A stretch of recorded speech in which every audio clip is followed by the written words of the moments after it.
What's going on, everybody? Excuse me, Rob here, aka Trev2323.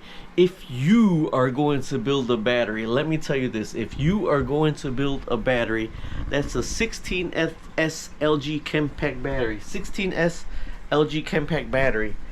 That's a JK BMS, which is totally awesome. I'm uploading videos on this. This is a 48 volt 3K grow watt inverter. Let me tell you the biggest problems with the inverter. Yeah, look. That BMX actually has a light on it and an on and off switch. How about that? When I first got my Dallies, there's nothing. I felt like the meme with Dumb and Dumber. Is it on? I don't know. There's not a button or a light. I don't know.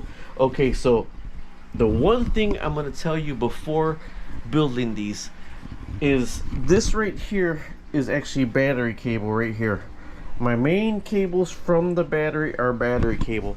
I am not straining this system at 100 amps. This thing can put out 100 amps, but these batteries will drain so fast. What I run is those fish tanks during the sun during the day, but this is a really short video about one main problem when building a battery or doing a solar setup. You're putting together thick gauge cable. Okay, this right here I'm switching over to 100% copper cable. So if you're starting out, start out with 100% copper cable, and I would venture to say 8 feet to have yourself enough room with it. Okay, now look at these are lugs right here. These are battery cable lugs. See, this isn't connected right here. These are battery cable lugs. They're copper lugs you could get from the store for battery cables. Copper lugs from the battery cables. This is a NMC, the big fat red connectors, because I had a quick connect for this battery right here. A quick connect. Do you know the failures I had troubleshooting this battery when this would go off or this wouldn't show power? And then you get the tester and you test your battery and you test here. Why am I not getting the 48 volts from this? This battery actually holds 56 volts. It's a 48 volt battery, 14 string battery. Okay, the biggest problem I had is with these wires. You see they're soldered in there. The wires are soldered in place. Okay, these right here would say they're putting out 51 volts, and when I would put a load on it, you would think it was the BMS shorting the load, because you got the 48 volts going in from the battery and coming out. If this is not at 48 volts coming out, your BMS is not on.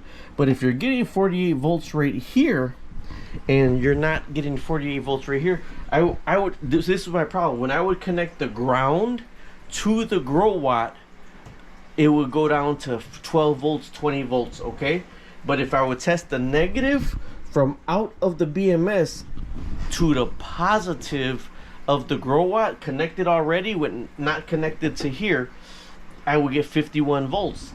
But then I would test the negative at the grow watt and the positive on the grow watt, and it was 23 volts. These right here, when I ran it down with the quick connect, these right here would show 51 volts. When I would connect it to the negative on the grow watt, these would go down to 21 volts. And you see these are soldered in here.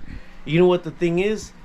Just press them. They sell professional pressers that you just press them together or whatever. So what I did on all my connections now, these are copper lugs for batteries, for car batteries. These are copper lugs for car batteries. I have no solder in them. I smashed all of them. I didn't buy that $40 or $50 smash them. I smashed them with a hammer on an anvil. So I have no solder on these big things anymore. I got all the solder for the big fat cables. Now my little ones, these are soldered. All these are soldered. All my connections for my BMS, these are soldered. They got the this right here. All those are soldered together. These big ones are all pressed together. The big ones for the wires, the copper right here, they're smashed together with a hammer and an anvil. All the problems I had with me thinking the grow out was going out, with me think the Dally was going out, was any of these big fat wires that were soldered. Even when I had the big copper battery lug on one of these, it still wasn't wasn't allowing all the power to go through. When I put a battery lug on here and hit the same damn wire with a hammer and smashed it, it let the power to come through. So with the smaller wires, you can solder and everything together, but with these bigger ones, you buy the proper crusher to crush them together. It's a smasher that'll smash them round, but I just hit him with a hammer now. See, hit with a hammer, crushed in place. Put a shrink tube on this, you cannot even tell the difference. This right here, same thing, it was soldered in place like that. It's so hard to get these to solder in there anyways, but even with, I had a battery one that was in there and it was soldered and it was completely copper and it was still dropping voltage in here. I smashed everything else with a hammer completely where it wouldn't move, no solder, and I have not had any drop in current. That was one of my big problems building my own battery and doing my whole solar setup. One of my biggest problems is using these big connectors, soldering them, and for some reason they would drop in current. Talk to you later. Subscribe, like, and share.